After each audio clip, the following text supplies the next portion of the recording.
Good morning. How are we doing this morning? Everybody okay? I know it's early. Well, I want to thank Dean Smith and Brooke and BYU Law School for inviting me for this, and I want to thank the organizers of the group thank you. Yes, you're going to help me. The organizers of the group for focusing on peace building and peace building in the U.S. right now. Thank you. In the context of the atrocities we're witnessing in the Ukraine, in Libya, in Chad, in Zimbabwe, in numerous dozens of nations around the world that are these ongoing disasters, political disasters oftentimes, with oftentimes racial, religious, ethnic divisions. The focus on the U.S. seems somewhat diminished in that, but we are going to focus today on an escalating crisis in the U.S. that many of you, I'm sure, are living with, familiar with, and it's why I wrote this book, The Way Out. This book is mostly about what to do. I'm principally a scientist, I'm a mediator, and I do work in conflict spaces, but I mostly do research and development on new ways to think and work with difficult conflicts. And that's what this book is focused on. And what I want to say is that, America is exceptional in many things, and in this too. So over the past several decades, many decades, we've seen a rapid increase in political polarization in this country that has outpaced most of the other G7 nations and various other nations. Since the mid to late 1970s, we have grown more and more bitter and contemptuous of them, of the other side, at an escalating rate. This is not a new phenomenon. As I said, it's been happening since the mid-70s or so. But what you should know is that today, this is a degree of voting opposition in Congress and Senate, in the U.S. Congress and Senate since 1879. And today, our animosity towards one another and our inability for our leaders to work together in Washington is at a historic high, worse than it was after the U.S. Civil War. So this is an extreme problem. It's a first-order problem. It challenges our capacities to deal with many other problems that we're facing. And just a little taste of some of the consequences of this. So half of American families today say that they have experienced political divisions, alienation, estrangement in their own family. 68% of the Republicans believe that the last election was stolen. 80% of Democrats and 16% of Republicans believe that eligible voters are being denied the right to vote. 85% of Democrats believe the Republican Party has been taken over by racists, while 84% of Republicans believe that the Democratic Party has been taken over by socialists. In this context, we are physically moving away from each other. You may be aware of this, but not only have red and blue Americans been moving into their tribes and away from the other in terms of rural-urban divides, but it's also true in cities across the country, that you see in neighborhoods, clusters of red and blue. I know, I feel the same way. It's a concerning time. This is where I live on the Upper West Side. It's this bastion of blue, but then there are pockets of other neighborhoods nearby that are becoming more and more red. So we're becoming, segregated in this way, politically segregated. This is Salt Lake City. I think we're down here somewhere or south of that, right? But you've got this drift of blue north and red south, which is kind of an interesting phenomenon. But it's happening everywhere, in every major city across the country, and obviously in rural areas versus urban areas as well. Part of the consequences of this, we found from the study of other violent societies like Hindu-Muslim conflict and violence in India, is that white nationalism has grown 55% during the Trump era. Reported hate crimes in major cities have escalated, including doubling in Utah in 2020. So political violence is increasing. This study that came out last fall at UVA says 80% of Biden voters, 84% of Trump voters really believe that the other side presents a clear and present danger, more so than to our American democracy, more so than climate change, economic downturns, COVID. It's really them that are the biggest problems. Large groups of red and blue Americans are supporting the ideas of their nation, or their state seceding from the nation and creating separate nations.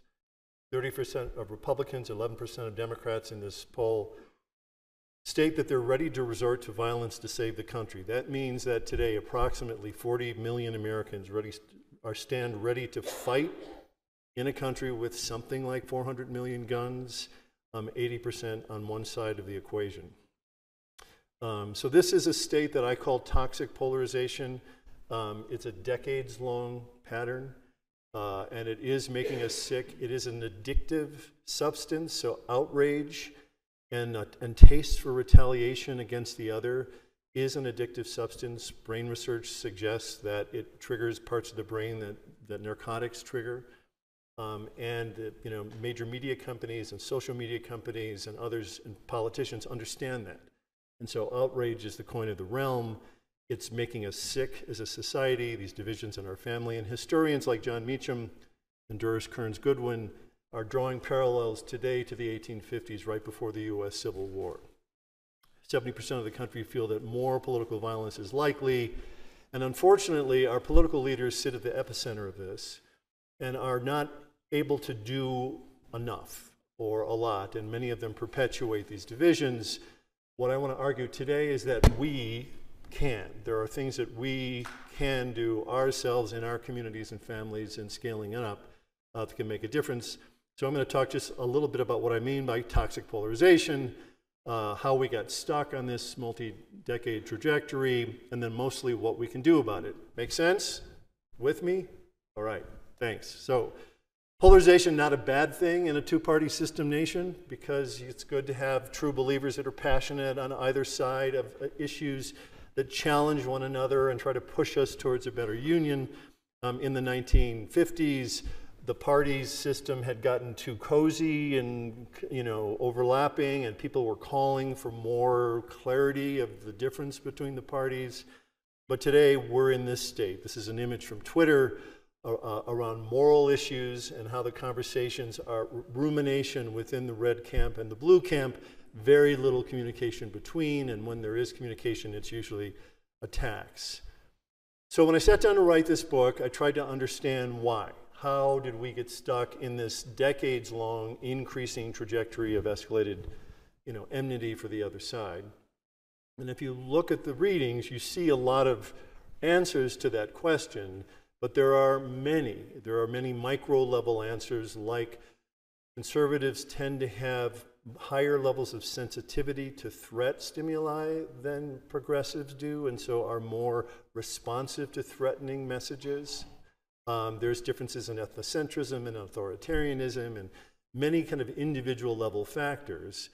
And there are many macro level factors. The simple fact that in most of our elections you have to make a choice between two candidates as opposed to ranking several candidates split us. It forces us to make these decisions.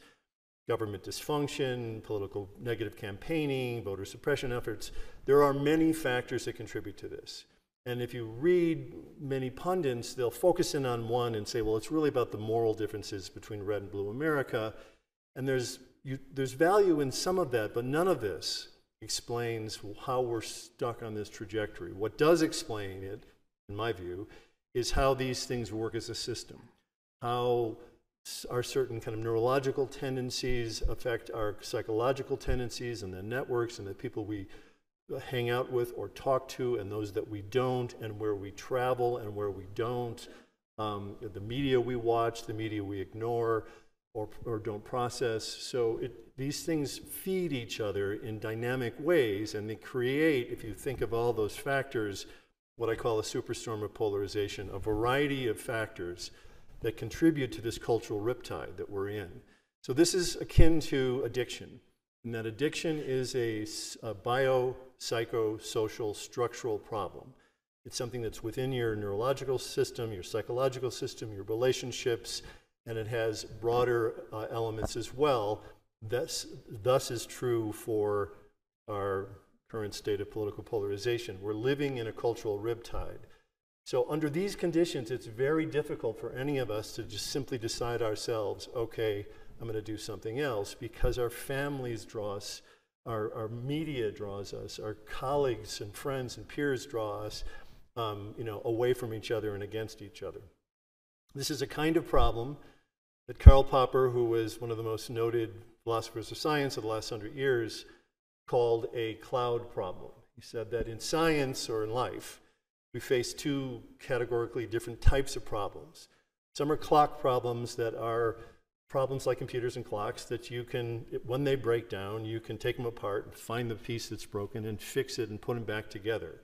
And that is our primary way of thinking about problem solving. So when we think about the divides today, we think, well, only if we could sit down and talk to each other. Well, that's often true, but not in this situation. In this situation, there is a constellation of things pulling us apart. So we have to think differently about the problems. Because not only are there many factors that are contributing to these divides, but these factors tend to, over time, organize and settle into strong patterns. So let me give you just a sense of how that happens. It's just a thought experiment, right? So imagine you are on a Saturday morning at your favorite diner. Just walked in and ordered your favorite breakfast, and you're ready for it.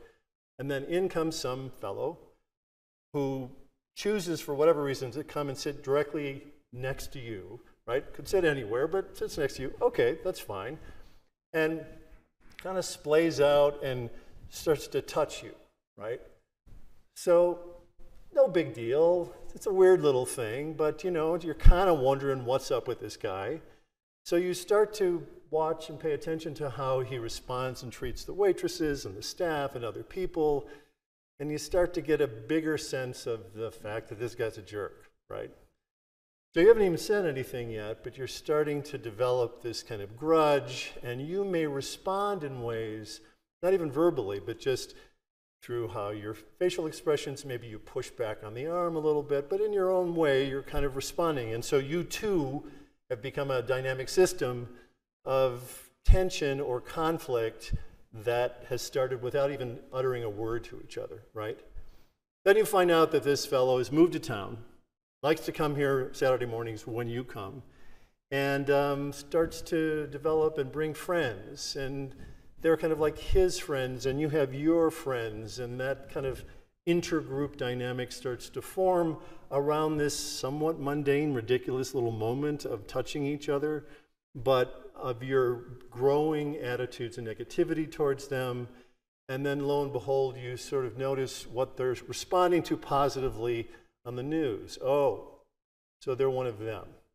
They have those attitudes, they like those people, they're supporting those characters, or they despise that group. So immediately this micro-level conflict has escalated into this intergroup dynamic. That's a national dynamic.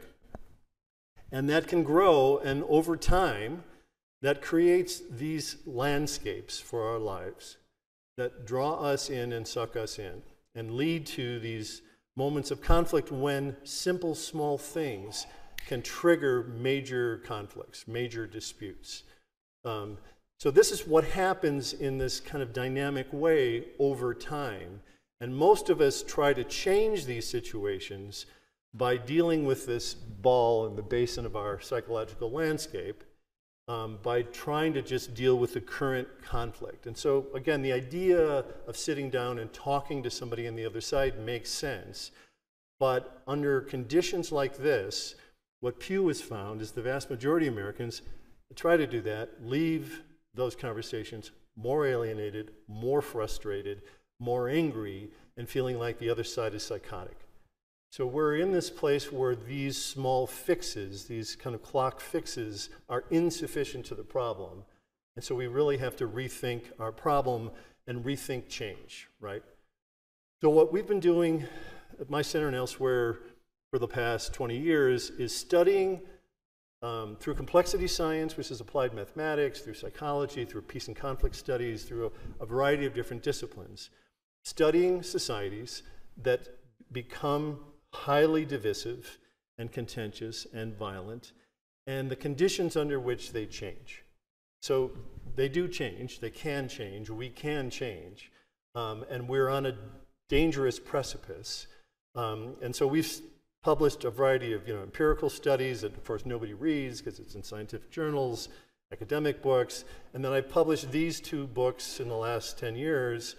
This current one focused on political polarization here because it does constitute what I would define as an intractable problem because it's multi-decade and we really don't know what to do about it yet. So what I want to talk about for the rest of my time is what to do, right? So the good news is that what research tells us is that societies that are in patterns like ours tend to change under 3 conditions, right? So the first is misery.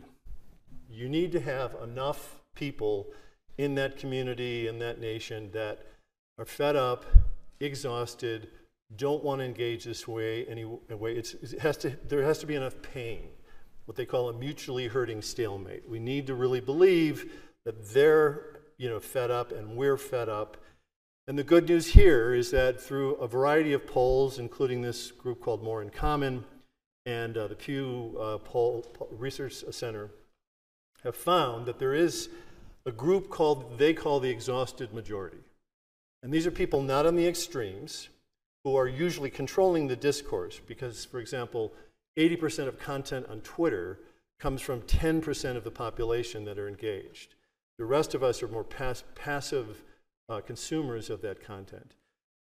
It's that group, the exhausted middle majority, that we see as a promising group to mobilize now and to kind of re-engage in democratic processes and think about what to do. So this book has been dedicated to them. There are different estimates. Approximately 86% of America are in this place. So if you're feeling exhausted and fed up, you're in the majority right now. And so that's good news for change. People need to be sufficiently miserable. And we find that patterns like this, long-term entrenched cultural patterns that take decades, are most open to change after major, what they call political shocks to the system. So they see this in international affairs. You have long-term wars with other nations. And then some political shock happens. It could be a coup attempt or an assassination. And that leads to changes which about 10 years later or so, several years later, lead to significant qualitative changes towards peace. So the good news here is that we as a society are highly destabilized. COVID, has thrown us. Our awareness of racial injustice has increased. Downturns in jobs, and this thing, the Great Resignation. 47 million people resigned from work last year, right? So people are at this point in our lives in this country stopping and reflecting and questioning their basic decisions about their life and what they do and who they hang out with and how they treat other people. And that's good news for us. That means that we're ready for a shift. Now what we need to do is give people a sense of what to do. What's the alternative? If I am in this diner and I'm triggered, what's my alternative to hating and vilifying this person? And that's really what I spent the last couple of years trying to write, is I tried to cherry pick from science in different domains 5 what I would call activities that scale in terms of their implications. These are things you can do in your own personal life, in your family, in your community, and that nations do, and that you can see in the international space as well. So that's what the book is really organized around, these 5 concepts. There's chapters on each of them. And I talk a little bit about the science, but mostly I talk about what this looks like in life. So I encourage you to get the book and read it, but I'll give you a taste of what these are so that we leave with some more hopeful sense of these particularly difficult times. Okay, you with me so far? Still? Sort of? Yeah, okay. So when you have long-term problems like this, and when there is a period of destabilization, what matters most oftentimes is what you do next. The kind of taking the time to reflect, contemplate where you're at, like with the Great Resignation, and ask yourself some basic questions. Addicts, when they hit bottom, or when there's a family intervention that challenges them, Then the question is, what do they do next? Do they go to an AA meeting? Do they reach out to, or does a sponsor reach out to them and help them? Do they move towards on that trajectory? Well, that's what the kinds of questions we want to start to ask ourselves. And so this chapter in this area really capitalizes on that, because what we find is when there's a period of instability, we can intentionally choose a different direction. Costa Rica did this in 1948. Costa Rica came out of a bloody civil war in 1948. Thousands of people were killed or murdered. And they decided intentionally to pivot, to become one of the most peaceful nations in the world today by de-investing in their military, putting it in education, in the economy, in the environment, and ultimately building a peaceful society over time. They mandated peace education in all of their schools so that everybody learned tolerance and respect and negotiation and the kinds of things that make for a better society eventually. So that's a reset. And one of the basic things you can do, this is from research in the Middle East, is ask yourself a simple question. When you think of the red and blue divide today, whichever side you're on, and you think of the other side, the question is, can they change? Are they never going to change? And if you believe that, then chances are you're going to disengage from them or just fight them given any opportunity. But if what we see in research in the Middle East is, if an Israeli hears of a Palestinian who says, you know, I used to be angry and militant, but what I have done now is shifted, and I've moved and I'm trying something else. If we hear them changing, it opens us up to the possibility that they may change, and that maybe engaging with them in a different way can have an impact. That simple assumption has some effect on us and our response to the other. Make some sense? All right, so that's just a taste of that. The second thing I want to point out is that when there are these strong patterns that resist change, what we're learning from international peace building, like long-term conflict zones, is that having the international community fly in with new programs and new ideas typically are very ineffective or at least unsustainable. What does help is identifying local groups that have sprung up that are already doing good work locally. This is what we call Positivedeviance. These are folks in communities that are already doing bridge building work or dialogue processes or constructive activism that are helping us address this problem.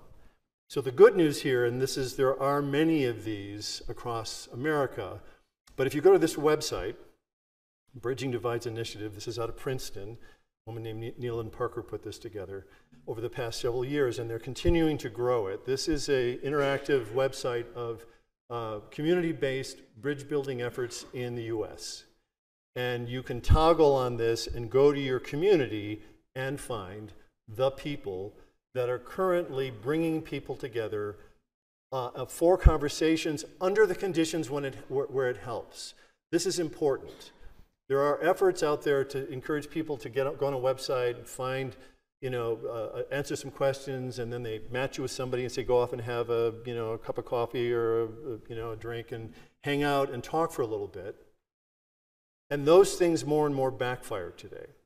So what these bridge building organizations tend to understand is that this kind of contact under these kinds of divisions take time, they take facilitation, and ideally they begin with kind of dialogue and conversations, but they eventually move into action.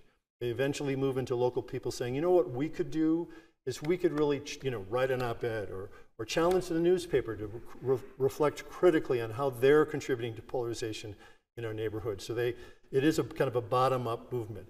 This is your area. There's a group called the American Democracy Project here somewhere, right? Locally. So there are these organizations across the nation. The last count was between 7,000 and 8,000 of these groups and organizations across the country. And these are community-based organizations. There are also groups like the Bridging Alliance. This is 100 major organizations that are organized in different sectors, in politics and government and media and business, and working actively to try to take a look at the incentive structures that are pulling us apart. So there are major groups that are organizing for this, and this is more and more. I have to say there's been a major pivot in the last 2 to 3 years to bring efforts to America like this conference. The Search for Common Ground, which is the largest NGO of peacebuilding and conflict resolution in the world, recently started a US office that Neil and Parker is directing. So there are groups that you can turn to who are using evidence-based practices and know how to help us not only relate to each other differently, but start to address the structures, the incentive structures that are pulling us apart. Okay, so let me say something about complicating. So this comes from various areas of research, but we have a lab at Columbia called the Difficult Conversations Lab. And for 20 years now, we've studied people who have moral differences on an issue and the conditions under which conversations around those go well or go poorly. And the major finding we've had is that if you take an issue like pro-life, pro-choice, and you present people, you know, both sides of an issue, two sides of that issue, and then have them have conversation, it arms them for battle because they process half of the information, they ignore the other half, and they come in prepared for the attack. If you take the same content and say, this is a complicated issue, there are personal, religious, political, legal, there are many different dimensions to this, and here are some of those issues, and frame the conversation like that, then the conversations go better, the understanding that they're reached together is more nuanced. So complicating our understanding is critical, particularly in times like this, where the media or politicians take immensely complex issues like immigration in this country and boil it down to, should we build a wall or not? Right? We take these immensely complex things and hyper-simplify them, and then you're on one side of that issue or another. And so reintroducing nuance and complexity into our life is one of the principles that you can do. So one of the groups that's doing this is doing it in journalism. There's a group called Solutions Journalism, and they have this movement that they've had for a few years now called Complicating the Narrative. This is a group of journalists who studied mediation and peace building. They came to our lab, and they're interested in how does reporting and the business model in media contribute to polarization, and are there ways that reporters could do their work that's still compelling but isn't, you know, polarizing. Think about what journalists will tend to do is there's a story, they look for two sides, they look for provocative voices, that's more sexy, it gets more attention, they get more clicks, so they're incentivized to make us angry at each other. Is there another way to do reporting? And the answer is yes. And that's what this movement is trying to do, is they're trying to reintroduce complexity and nuance into how we tell the news. Okay, 2 more and then I'm going to stop, which is pretty good, I guess. One thing I've learned in writing this book is the critical importance of movement, physical movement. So as a peace builder and mediator, usually what we do when there's a division is we bring people together at a table and we have them sit down and talk to each other, and that's fantastic 95% of the time. But when the conflicts are passionate and deep and sort of embedded in our neurological structures, sometimes we need something else to help. And what we're finding from neuroscience research is that the simple fact of physically getting up and having people map the constellation of the problem that is creating the context for them, to have them physically walk together, ideally outside and side by side, or to have them engage in activities. You know, they can be treks, or they can be, you know, community gardens, or building new homes for indigents, or, you know, it is about the physical nature of moving and physically together. And there's something about that research is telling us that helps build a sense of bonding and compassion. It's true with dance groups, it's true with combat troops that march together.